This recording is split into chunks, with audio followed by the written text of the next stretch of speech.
Our next keynote is a fireside chat with Command Sergeant Major William Reinhart, the senior enlisted leader of U.S. Army South, who will discuss our international partners can further empower defending forward.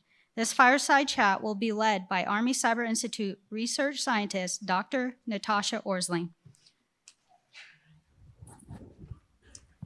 All right, well, welcome, Sergeant Major Reinhart. Thank you so much. I also want to note that Sergeant Major Reinhart is the first non-commissioned officer to speak in a keynote role here at SciCon US, and you are the perfect person for the job. So to start, you are now at Army South, which is not a quote-unquote cyber command. Not at all. So what is your history with cyber? So first of all, Colonel Hall, thank you, and the entire Army Cyber Institute team for allowing me to come up here today. I've always been a fan. I always think that, you know, there's certainly across the Army there's a place at our Army Cyber Institute that we can all plug into, and quite frankly, my background prior to coming to Army South, I guess probably back in 2010 I was selected to be the Command Sergeant Major for the Army's first offensive cyber battalion, and so I did that for a couple of years. Then I moved up to the brigade. I was brigade CSM at the 780th. Following that assignment, I went to Fort Gordon, Georgia, where we stood up the U.S. Army Cyber School, and I was the first regimental cyber CSM for the branch. From there, I was actually hired by an infantry officer into U.S. Army South, which is the Army Service Component Command to U.S. Southern Command. I'll tell you, it's kind of shocking to me.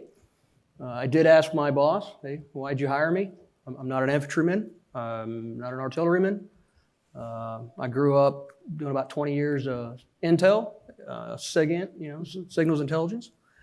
And then, you know, I did about nearly a decade working in the cyber branch. I said, why me? And, you know, at the time it was Major General Mark Stammer, and he said, hey, Sergeant Major, you've kind of done a lot of things with whether it's intel, interagency, cyber. He said, I'm an infantry officer. I have that. I'll do that part. Cool. You fill a lot of gaps for me. So that's how I ended up at Army South. That's perfect. So with that too, the different things that he wanted to do for cyber with your South American partners, what are you guys working on with them? So I'll back up just a little bit. When he came on to Army South, he took command probably about 2 months before I arrived. He had traveled into the AOR. He had talked to the previous commanding general at Army South, and he brought up the point that, hey, all of our South American, all of our Central American, you know, our Caribbean nation partners, they are screaming, we need help. Hey, there's this thing called the internet. Millions of people are on it, millions more every day, and we're getting just beat up in this space. And so for this, you know, this event, you know, SciCon, I was like, hey, you know, what a great opportunity to bring our partners up. Yes. And so we did. We brought Peru, we brought Argentina, we brought Colombia, and we brought Brazil. But I'll tell you, all the partners in South America, Central America, the Caribbean. I was at the Caribbean Security Defense Conference last week. All of our Caribbean partners, this is such a demand signal for them and their armies that it doesn't matter where we go in the AOR, cyber comes up, and it's always how can you help us? How can you make us better at this? And last year at an exercise that we hold annually, it's called Panamax. And it's really the design of that exercise is built around the canal, Panama Canal. And it's about defending the canal. You know, the U.S., we have and all the world globally has an interest in this canal. As it moves, a lot of commerce goes through there. And so the exercise is built around the canal being attacked, whether it's cyber, whether it's physical, using all the domains. And for last year, the first time we had kind of plugged some cyber into that exercise. And so in doing so, we actually had a number of individuals that came to the exercise, and their specialty in their country is cyber. One of them, in fact, is one of our Brazilian partners. He was there last year. And so, I sat in a room with all these guys, or actually in a tent. We were out in a field exercise. So I sat in a tent one night in the middle of the night is when I could get them all together. And I asked them, I said, hey, who in this tent has never been attacked by China? Who has never had the Chinese in their networks uninvited? Just raise your hand. Not a single hand went up. I was like, shocker. Absolute shocker. All right. What about Russia? Who has never had the Russians do something in their networks that they just didn't appreciate? Not a single hand went up. Right. Again, shocker. I wasn't shocked. I knew what the answer was going to be before I asked that question. And so I talked to him. I said, look, hey, I'm not here to ask you to give up your sovereignty of your country or talk about any of those, sensitive things in this domain from your country or mine. And I'm not going to tell you anything that I'm not authorized to tell you. And so we agreed right off the bat last year, hey, we're never going to talk about anything offensive. We'll just leave that to the people that do that. Yes. I said, but there are some things we can talk about. There's some things that is commercially available, that 12-year-olds, 8-year-olds, Mr. Luber talked about the children in the middle schools and the high schools that are learning to code, and whether it's Python, Perl, they're learning this in their bedroom at night on the internet, right, with a friend. And I said, there's some things that we can talk about. There's some things that we could even probably work together on in the cybersecurity realm. Perhaps we could touch into the defensive cyber piece, but I said I would never ask anybody to talk about anything they're not comfortable talking about. You know what the response to that was? One of them, and of course it was none of my partnership folks that are here today, but one of them that was in the room, he was like, that's revolutionary. For you to say that is revolutionary. I said, okay, we're not going to use that term ever again. So we're not going to use that term. But it was true. Right. It was absolutely true. I mean, none of the things that they wanted to do were anything that touched on any of those sensitivities or those special access programs or those.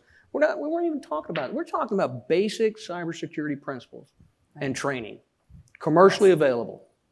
It's crazy. Yeah. So, and with that though, do they have programs to build cyber professionals, or is that also something that you guys are working with them on? How do they do that? So each country, has a differing level of competency in this domain. Some better than others. Some have been doing it longer than others. Some have pretty robust capability, and some of them very nascent. And I told them, I was like, hey, it's okay. So, and again, they were a little embarrassed. Some of them are embarrassed. Some of them are like, hey, I'm just speaking facts here. We're either good at it or we're not. We think we know what we're doing here, or we think we know what we're doing there, but at the end of the day, we just don't know. But we know that America is the greatest, and we want to partner with the U.S. We want you to help us. We want to be your friend. Fair. Right. Absolutely fair. And so, when it comes to who's better at it or who's done more in that domain, I steer away from that. Yeah. I find out where are you in your level of proficiency? What are you trying to achieve? Where are you trying to go, and at how fast? Because funding's always an issue. Training's always time, space. Mm-hmm. It's always an issue, and so we try to work with our partners where we can. ACI was an absolute positive plug-in. We asked the Army Cyber Institute to help us out with this. Completely unclassified operational space in which you guys do your research and engagements with. And in my previous jobs, the 780th MI Brigade, there was a couple of things that they had helped us with even early on as we were building out the branch, even prior to it being a branch. And so reaching out to ACI and asking ACI to help us introduce our partners to the right people. Sometimes just becoming a part of the conversation is the first step. Bringing them up here to Washington, D.C., to our wonderful nation's capital, and being in the same room as all this brain power and all these cyber professionals. I mean, it's absolutely incredible for for not only myself, but the partners as well. Absolutely. And so Mr. Luber had talked about with the persistent engagement concept, there was the persistent action or persistent enabling and a persistent action. Do you think that at whatever level of proficiency any country's at, that they could still be a part of the Defending Forward mission as a partner? That's a great question. And absolutely. I think willingness, the willingness to do something, whether it's small or large, grand or, that's the first step. And we also invited Chile. Unfortunately, they're having some issues in their country right now. So, they're focused, they weren't able to send their folks up here. They're a little tied up. But at the end of the day, it just becoming a part of the conversation, meeting the right people, the people you want to work with, the people that are willing to work with you. And sometimes it's baby steps. And that's okay, because you're still moving forward. Because to get from here to there, I got to take a step eventually. Yes. And sometimes just that initial engagement, that initial introduction, there's already been, one of our partners has already reached out to somebody that he wanted to reach out to and actually talk to and visit. And so that engagement has already begun. Yeah. And so I think that it doesn't have to be, we're going to spend $1 million and give them a bunch of stuff. That's to me, that's not actually that helpful. Absolutely. And the external state actors in the AOR, when we're talking about Russia, China, particularly China in Central and South America, if you look at the continent of Africa and what happened over there with the Chinese and the basing and all that, and I don't want to shift to anything, I don't want to talk about all that, but I will say that presence is in South America right now. That presence is in Central America right now. It's in the Caribbean right now. And they're trying to use the same playbook in our backyard, in our neighborhood. These are countries that share a lot of our same culture, beliefs, and when you look at the Western Hemisphere, it literally is our backyard. If you Central, South America, and the Caribbean nations. That is 3 hours away by plane, and even closer to some of the islands. So for me, when you talk about defending forward in this space, how it doesn't have to be across the Pacific or across the Atlantic. It could be 2 hours down the road. Yes. By a small charter flight, because some of the exact same actors that we face in cyberspace are operating openly in the AOR. So what would be the ideal scenario? So let's say people are where they are, and things change. We know the truth changes every minute. But an ideal situation, how could the Western Hemisphere essentially all work together to do this? So it's interesting, and this kind of goes back to not only last year during Panamax, but also during a visit that we were on down in Peru, where honestly we talked about all those individuals, those actors that are in our networks, uninvited, that are still in our intellectual property, that are they're there for malign influence. They're doing things that we have not asked them to do. If all of our partners down south and the partners in the Central America, Caribbean, if we all got together one day, and this was, that night in the tent one night, I said, hey, what if we all got together and we just said, hey, no more. No more will we put up with this, as a family in our own neighborhood, what if we just said no more? And we actually started helping each other a little more openly on defending ourselves in this Western Hemisphere against those adversaries. And I tell you, I'm shocked that in 2019, we hadn't actually had this conversation before. Right. Mr. Luber mentioned NDAA 2019 and the opportunity for our defenders to, once invited into partner nations networks, to assist them in defending themselves And I think that is a critical piece. I mean, to be invited in to, no kidding, help them defend our neighborhood. I mean, that's exactly what they're asking, and that's exactly what I think that we could certainly do. And it doesn't have to be anything classified. It doesn't have to be any national secrets of any nation. We're talking about open source, commercially available type training. We're not giving up each other's TTPs. It's Exactly. hey, we need help. And we want to help. We want to be their partner of choice in the AOR. Mm-hmm. Absolutely, and that's one of the things that's so exciting about the Defending Forward concept and strategy in general, is that it is this partnership not only with military, but with industry and with academia, and us all really coming together to share the appropriate information. So with that, okay, so how do I want to say this? So as you are working with those countries and as things are developing, at what point do you think that our South American partners can kind of stand on their own in the defensive mission? So I'll tell you, great question. Some of those, they already stand on their own. I mean, without a doubt. There's some countries down there that are very, very well advanced in this arena. Some of them have been doing it for quite some time, and have had a partnership with us for quite some time. When I was the regimental cyber sergeant major, we had a couple of countries that came to Fort Gordon to sit down with the Cyber Center of Excellence, seeking the same questions. But so I think that at the end, it's not about doing it for them, right, at all. It's doing it shoulder to shoulder with them.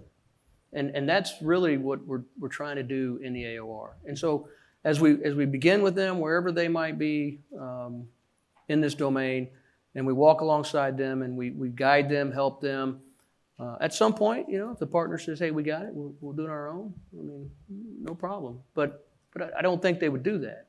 Right.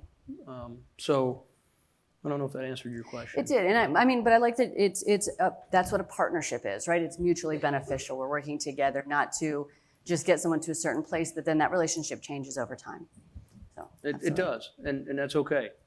And I'll tell you, another thing that is kind of tricky is, the political landscape in some of those countries down south. Much like ours, there's changes a little quicker, about every 2 years. Right. In some cases. And so it makes it a little challenging sometimes. Sometimes they get a new administration that doesn't want to do anything with the United States, or sometimes they'll get an administration that does, like Ecuador, for instance. Mm-hmm. Ecuador has recently opened the doors up to the United States again, and our mill-to-mill relationship has restarted. And initially, right off the bat, they've already said, hey, this is some things we want to work on. So I think that the ability to just work with them where we can and where they're willing is one thing. And that's why I said I never want to talk to them about OCO or anything that TTPs in cyberspace. We're not asking them. And in fact, I think it's probably good to stay away from that for now. Mm-hmm. But as the relationship between the country matures, as they start to work, as ACI introduces them to other members of the community, which you've done, it allows more opportunity for that country as well as our own. Yeah. Because we mutually benefit from this relationship in this domain. Absolutely. So did you have, that's all the questions I have for you, but I would like to open it up to the audience if you have any questions that you'd like to ask Sergeant Major Reinhart. And I know Sydney was going to have a question. He's the only guy that can't ask a question. No, I'm kidding. I'm kidding. I look forward to your question, sir.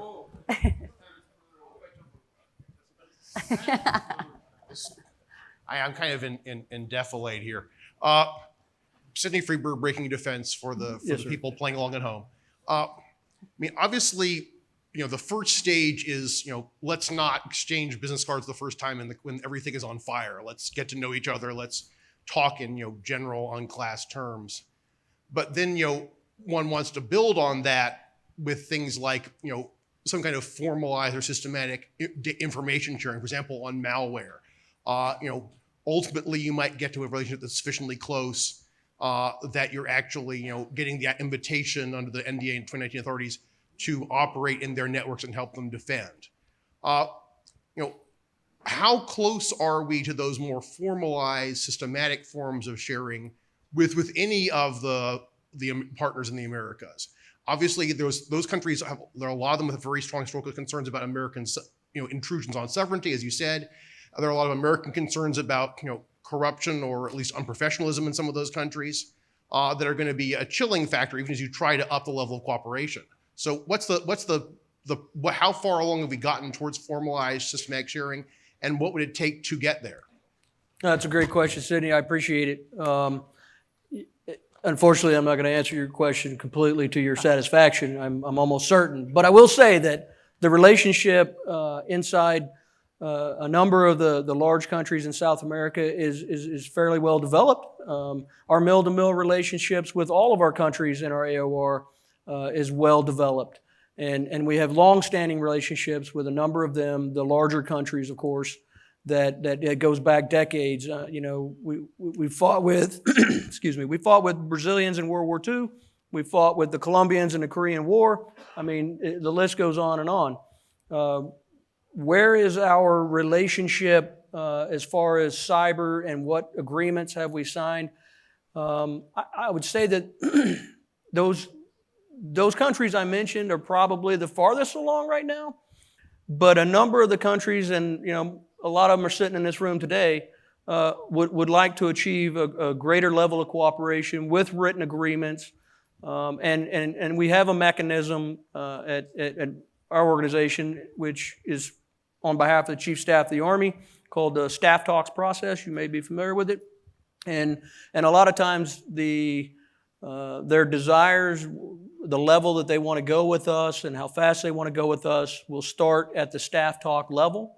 They'll make their ask. That'll get vetted. It'll go through a process over the course of a year, roughly.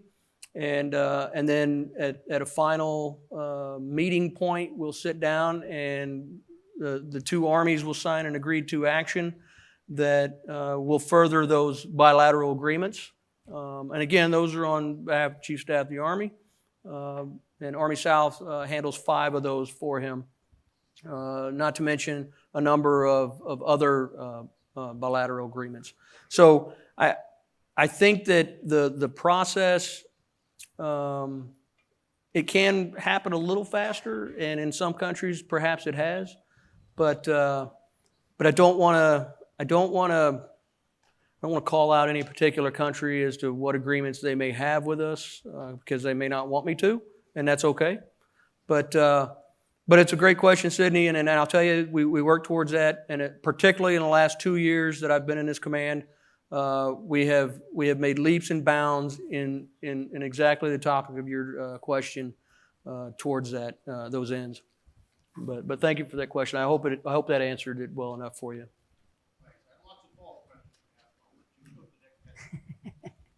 It's fair. But we have a question back here, number 1, looks like. Yeah, good morning, Sergeant Major. I'm totally blinded by the lights, but I can hear you. Yeah, Lieutenant Colonel Woody Groton, Army National Guard. So how do you see the National Guard State Partnership Program with these cyber engagements within your AOR? And how can we better coordinate that between U.S. Southern Command and U.S. Cyber Command? Perfect. Great question. I'll tell you, the State Partnership Program, and for those that may not be familiar, it's a program where each of our states partner with a nation around the world, and they do a number of engagements throughout the year, usually based on some sort of mutual benefit between that state guard unit and the country itself. As far as how can the state partners, I'll tell you, the state partner program, particularly in the CPT world, the training arena, those states are some farther along than others, but they bring a wealth of knowledge and technical capacity to the cyber domain, to the cyber branch, And in those state partner exchanges, it's actually another layer that we certainly would appreciate and we would utilize in the future. You know, as the Land Component Command to U.S. Southern Command, Army South manages a piece of that, synchronizes all those land domain items, and so I would certainly be willing to sit down with you, get your contact info, and I'll plug you into our National Guard folks. Brigadier General Bouchard, who is our Director for National Guard Affairs at U.S. Army South, would be the one that you could probably reach into. And but yeah, absolutely. Yeah, I can't tell if there's another one out there. There is. Yes, number 2. All right, thanks. My name is Morgan Muchnick. I am a private consultant, and I work with younger, early stage, intermediate stage cybersecurity companies, mostly here in the United States. And one of the, I think, great advantages I've seen working with the kind of folks that I work with is that the United States has a huge advantage over many other countries because we have folks who work in NSA, military, people like that, who then start their own private sector companies, work with the government to improve, and is constantly driving the sort of innovation, the private sector sort of plugging into the military. How have you seen that with the Latin American countries? I don't hear much about the private sector types driving innovative software or security systems that can bring their countries forward and drive the innovation level forward as well. Honestly, I thank you for the question. I know that a couple of countries down there do have some of the very similar internship programs and things like that with their programs, but I don't necessarily, as far as Army South and our partnerships with our partner nations. We don't spend a lot of time on the civil side looking at any of the civil engagements they do, but we do promote that as well because we do it and it works really well for us. And so we just kind of show them. Sometimes we'll just show them, hey, this is how we're doing it. These are some of the things, and of course ACI, as they talk to the partners, they promote that as well. They point that out. I certainly hope that some of our partners would consider it if they're not doing it, but. And that kind of goes back to the talent management pool, where are you pulling from? And if you don't use the entire pool, but you only use half the pool, then it becomes an issue because you may overlook some talent. So I think that I couldn't definitively say that, yes, they do that, but I know in a couple of countries I saw some smaller programs that are actually working. Yeah, it's a great question. I appreciate it. I just wish I could have given you a better answer. Okay.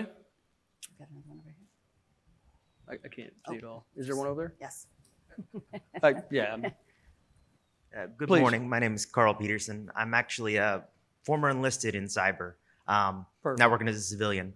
Perfect. And I've been out for a couple of years now. When I was still in the enlisted corps, there was a lot of decision making as we were standing up Cybercom about where officers would fall, where enlisted personnel would fall in the organizational structure and the roles. And I'm curious, now that you've had a few years of experience in the area and kind of helping these other countries define how their cyber organizations are going to work, where you feel the enlisted corps fits into the cyber framework and what sort of roles the enlisted personnel are going to continue to fill. In the U.S. or in partner nations or both? Both.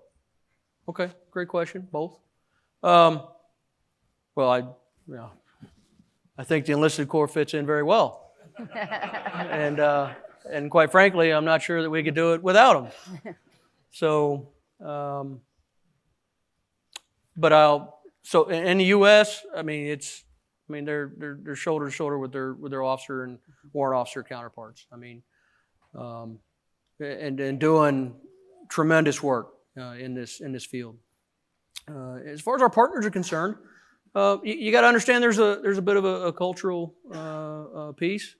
The enlisted force in a lot of the countries that I visited, not all of them, but some of them, aren't as well trained they're not expected to handle the responsibilities that our enlisted force does. It's a little different down there, as well as the gender piece. You know, culturally speaking, they don't. A lot of the countries don't have the women that do the same jobs as men, like ours.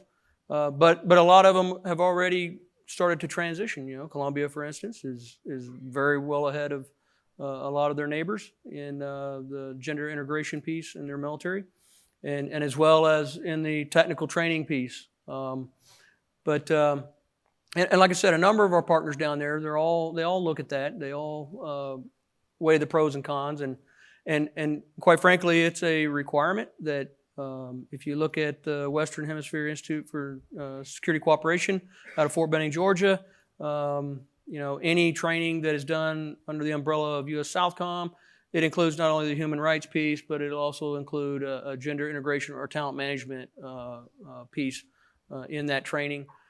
And it's really about, we try to inform them what works for us may not work for you, and that's okay. But we learn from one another. But we also know that if you're only going to train your officers in the technical stuff, and the enlisted service members are only going to be asked to support the officer, then you're probably going to limit yourself in the future and in the long run. Because again, you'll limit your talent pool, just like the gender piece. If you limit it to only males can do this, or only officers can do this, then you limit your available pool to choose from. Just like, you know, Dr. Orsleen, enlisted, 3 PhDs. I mean, you want to limit that? I don't. So, I mean, absolutely. So, why would I limit myself if I don't have to? And I understand culturally. I mean, it's a big change. It's a big change for us. It's not like we've been, you know, we didn't open the doors and welcome all in, you know, in the beginning. We sure didn't. It took us a couple hundred years to figure this out, and we're still learning every day. And so I've had firsthand experience working with my partners down south, and seeing the difference in whether it's enlisted integration into technical training, or women into whether it was combat arms types, MOSs, or technical training. You limit yourself if you only want to go down and say only these guys or gals, only these guys can do it, no gals. I mean, it doesn't make a lot of sense to me logically. So, but thank you for the question, and good on you for making something of yourself after being an awesome enlisted guy in the cyber force. Awesome. So that's actually about all the time that we have. So thank you very much, Sergeant Major. We appreciate all of your all your thoughts and insight. Thank you. Thank Army Cyber Institute. Again, I can't thank you guys enough for what you do for this domain and the community writ large. So thank you very much. Thanks, sir. Is this going to be underneath the